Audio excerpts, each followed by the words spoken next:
Fala aí meu povo, tudo bem? Thiago aqui para mais um vídeo e eu vou comentar nesse vídeo a queda da Selic, que o Copom acabou surpreendendo o mercado, baixando a Selic em 0,75 pontos percentuais, ou seja, saindo de 3,75 indo para 3. E por que eu digo que surpreendeu o mercado? O mercado já havia precificado a Selic em 3,25, então esse era o consenso. E por que eu resolvi gravar esse vídeo aqui de uma maneira extraordinária, na quarentena, em casa, para falar sobre isso?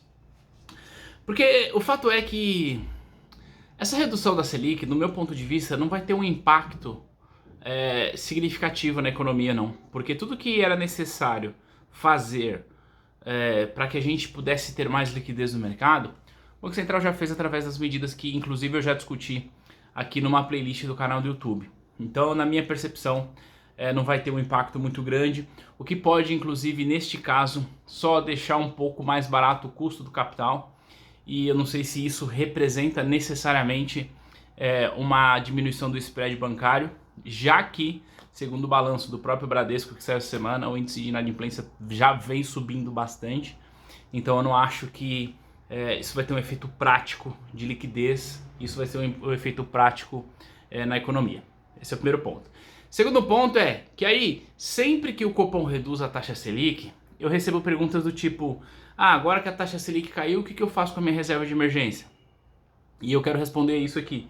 A resposta é: você não faz nada, não tem o que fazer com reserva de emergência. Reserva de emergência não é para você ganhar dinheiro.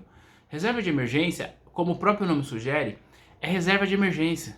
Então, que diferença faz se você deixar de ganhar 3,65 ao ano e ganhar 2,90 ao ano, sabe? Quando a gente coloca isso em percentual parece que é muito, mas dependendo do volume que você tem não vai fazer tanta diferença assim, tá? E aí, alguns cuidados que a gente precisa ter, tá? Selic meta caiu para 3%, portanto o Selic over 2,90.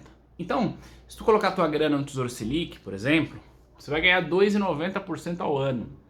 Só que tem imposto de renda e tem a taxa de custódia da B3 de 0,25. Então, a questão é, não dá pra gente esperar encontrar produtos de investimentos aí para rentabilizar o teu dinheiro nesse momento. É segurança, é liquidez. Eu, particularmente, neste momento, estou priorizando fazer caixa, porque eu não sei o que vai acontecer lá na frente, eu não sei o que vai acontecer quando a gente sair dessa crise, tá? Então, esse é um ponto que você faz com a sua reserva de emergência? Nada, tá? Caderneta de poupança mesmo, Tesouro Selic, Fundo DI, tem alguns fundos que, na minha opinião, são melhores do que colocar direto no Tesouro Selic. Então vou te dar um exemplo, tá? A Vitreu, que é uma gestora, tem um fundo de investimento que investe em títulos públicos com taxa zero, taxa de administração zerada. E por que na minha opinião, é melhor colocar no fundo do que colocar direto no título? Primeiro porque tem a mesma segurança no sentido de liquidez diária, e segundo que não tem taxa de administração, ao passo que se coloca a tua grana no Tesouro Direto você paga 0,25 ao ano. Então, 2,90 menos 2,90, que é a rentabilidade ao ano a partir de agora.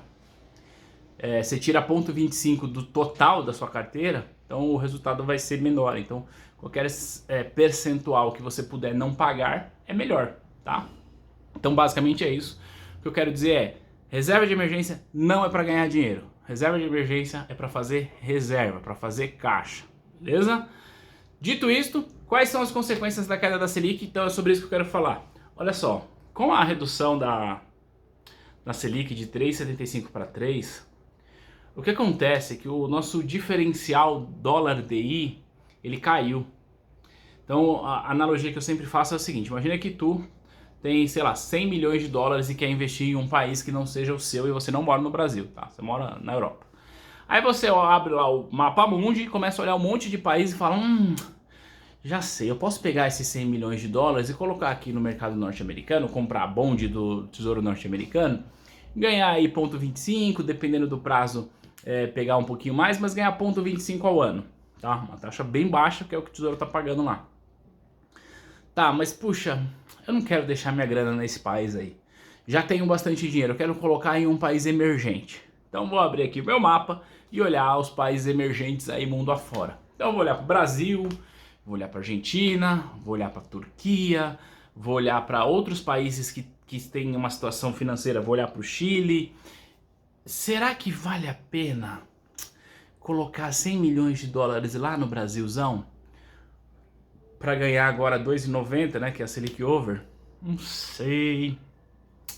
Será que vale a pena colocar meu dinheiro nesse país aí, onde em plena pandemia os caras estão fazendo uma discussão política sem tamanho lá, porque é o Moro, é o Bolsonaro, é não sei quem? Não sei, será que vale a pena colocar o meu dinheiro nesse país aí pra ganhar 2,9 ao ano? Se é um país que os caras estão uma briga lá, a galera tá indo pra rua pedindo intervenção militar, e o presidente briga com o legislativo, e daqui a pouco briga com o judiciário, e o judiciário se intromete na vida do executivo. Meu Deus do céu, é melhor não. O que eu tô fazendo isso? Pra dizer o seguinte: junta a nossa taxa baixa de juros, que é o diferencial dólar dele, que é o quanto a gente ganha acima da variação do dólar, junta a nossa instabilidade política, que a gente constantemente vive aqui, junta a nossa insegurança jurídica, de você não saber o que vai acontecer com os contratos, com tanta decisão vinda lá de Brasília. Tudo isso aumenta o risco país. Ainda ontem, se eu não me engano, a Fitch reduziu o Brasil, a classificação de risco do Brasil. Não chegou a reduzir a nota, mas colocou o país ali, o Brasil, numa situação mais alarmante. O que na prática isso tudo significa o dólar vai subir ainda mais. Ponto. Então hoje fechou ali perto dos 5,7, com uma taxa Selic de 3%. Não se surpreenda se ele fechar o mês de maio perto dos R$6. Não será uma surpresa se isso acontecer. E qual que é o problema do dólar subir? O problema é que a gente vive numa economia 100% dolarizada. Você está me assistindo agora, ou de um computador, ou de um celular, ou da TV, e todos os componentes que fazem parte desse dispositivo que você está me assistindo são componentes comprados de fora, são dolarizados. O seu celular provavelmente não foi fabricado aqui, mas tudo o preço disso é impactado com relação ao dólar. Então vai ficar mais caro você comprar celular, tá?